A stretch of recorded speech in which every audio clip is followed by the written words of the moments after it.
नमस्कार,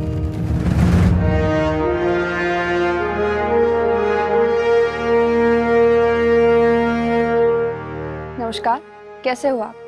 राष्ट्र को समर्पित ओटीटी इंडिया के एक कहानी विद सुरभि में आपका स्वागत है।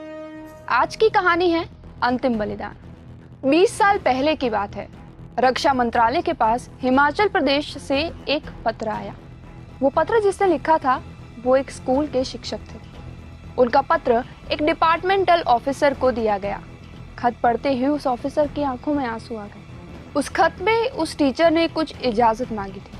पत्र में लिखा था, अगर हो सके तो जहां हमारा बेटा कारगिल वॉर के दौरान वीर गति को प्राप्त हुआ, क्या मेरी पत्नी और मुझे उसकी पहली पुण्यतिथि 7 जुलाई 2000 को वो जगह देखने की इजाजत मिल सकती है?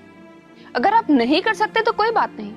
अगर ये राष्ट्रीय सुरक्षा के विरुद्ध है तो मैं अपना निवेदन वापस ले लूंगा। वो पत्र पढ़ने वाले विभाग के अधिकारी ने नम आंखों से बोला, इससे कोई फर्क नहीं पड़ता कि उनकी मुलाकात में कितना खर्च होता है।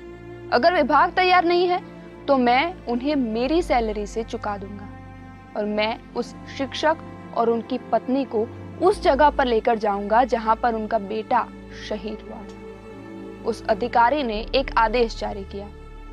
उस शहीद हीरो के स्मरण दिवस पर उस शिक्षक और उनकी पत्नी को बड़े सम्मान के साथ उस जगह पर लाया गया जहां पर उनका बेटा शहीद हुआ था। जब वो दोनों उस जगह पर पहुंचे तब ड्यूटी पर मौजूद सब लोगों ने उनको खड़े होकर सलामी दी, जिसके बाद एक जवान उनके पास आया और उन्हें एक फूलों का गुलदस्ता दिया। साथ ही में झुककर उन दोनों के पैर छुए और उनकी आंखें पोंछी। उन्हें झुककर प्रणाम भी किया। वो दोनों आश्चर्यचकित थे। उन्होंने उस जवान को पूछा, आप तो एक अधिकारी हैं, आप हमारे पैर क्यों छू रहे हैं? उस जवान ने अपने आंसू पोंछते हुए उनसे कहा, सर, मैं वो इंसान हूं जिसने आपके बेटे की वीरता अपनी आंखों से देखी है। पाकिस्तानी अपने HMG से हर मिनट हमारे ऊपर सैकड़ों गोलियां चला रहे हैं। हम में से 5 जवान 30 फीट तक आगे बढ़े। हम एक चट्टान के पीछे छुपे हुए थे। मैंने कहा, सर, मैं डेथ चार्ज के लिए जा रहा हूँ। मैं उनकी गोलियां लेने जा रहा हूँ और उनके बंकर में जाकर मैं ग्रेनेड फेंक दूंगा। उसके बाद आप लोग उनके बंकर पर कब्जा कर सकते हैं। मैं उनके बंकर की ओर भागने ही वाला था, लेकिन आपके बेटे ने कहा, क्या तुम पागल हो? तुम्हारी एक पत्नी और बच्चे हैं, पर मेरी तो शादी भी नहीं है। मैं जाऊंगा। Do the death charge and you do the covering. और बिना किसी हिचकिचाहट के उन्होंने मुझसे ग्रेनेड छीन लिया और डेथ चार्ज के लिए चले गए। पाकिस्तानी HMG की ओर से बारिश की तरह गोलियां चलाई जा रही थी। आपके बेटे ने उन्हें चकमा दे दिया। पाकिस्तानी बंकर के पास वो पहुंचे, ग्रेनेड से पिन निकाला और उसे बंकर में फेंक दिया, जिससे 13 पाकिस्तानियों को मौत के घाट उतार देने में हमें सफलता मिली। उनका हमला खत्म हो गया और क्षेत्र हमारे नियंत्रण में आ गया, लेकिन आपका बेटा घायल हो चुका था। मैंने आपके बेटे का शरीर अपने हाथों में उठा लिया। उन्हें 42 गोलियां लगी थी। उनका सर मेरे हाथों में था और मेरे हाथों में ही उन्होंने अपनी आखिरी सांस ली। उन्होंने अपने आखिरी शब्द कहे जो थे, जय हिंद। मैंने एक ऊपरी अधिकारी से इजाजत भी मांगी कि मैं उनके शव को आपके गांव तक ले जा सकूं। किसी कारणवश वो मुझे हाँ नहीं कर पाए। मुझे आपके बेटे के चरणों में फूल रखने का सौभाग्य भी नहीं मिला, लेकिन मुझे वो फूल आपके चरणों में रखने का सौभाग्य मिला है सर। अपने बेटे की वीरता की कहानी सुनकर उस शहीद के माता पिता की आंखों में गर्व के आंसू आ गए। जी नहीं, मैंने अभी आपको जो सुनाई वो कोई फिल्मी कहानी नहीं है, ये एक सच्ची घटना है। वो वीर शहीद थे कैप्टन विक्रम बत्रा, जिन्हें शेर शाह के नाम से भी जाना जाता है। उनके शिक्षक पिता का नाम गिरधारी लाल बत्रा और उनकी माता का नाम कमलकांता है। ये मुझे याद है कि जब वो कारगिल वॉर का सिचुएशन हुआ था और जब लोगों को पता लगा था कि Pakistan has attacked India on the Kargil, तो जब वो छुट्टी पे गए हुए थे पालमपुर मॉम डैड से मिलने, तो वहाँ एक बहुत ही अजीज़ मित्र हैं हमारे। और जब उन अजीज़ मित्र को पता लगा कि विक्रम कारगिल बैटलफील्ड के लिए जा रहा है, तो उन्होंने विक्रम को बोला था कि अपना ध्यान रखना। तो उसने बहुत जज्बे से कहा था, या तो तिरंगे में लिपट कर आऊँगा या तिरंगा लहरा कर आऊँगा, लेकिन आऊँगा ज़रूर। और उन्होंने दोनों कर दिखाया।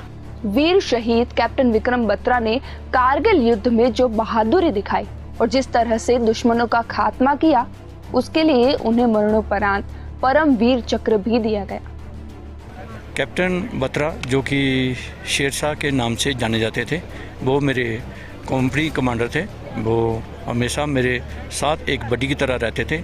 जब सुबह के टाइम पर एक जवान को जब इंजर्ड हुआ और उसको हमने वैक्यूएशन पीछे किया, जब पीछे टर्न किया तो जो .4875 के लेफ़्ट वाले हिस्से से 4 और 5 पाकिस्तानी जो कि हमारी तरफ अटैक करने के लिए आ रहे थे, तो उस समय बत्रा साहब ने उन पर खड़े होकर के AK-47 से कूद पड़े और जो पाकिस्तानी 4 और 5 थे उनको मार गिराया।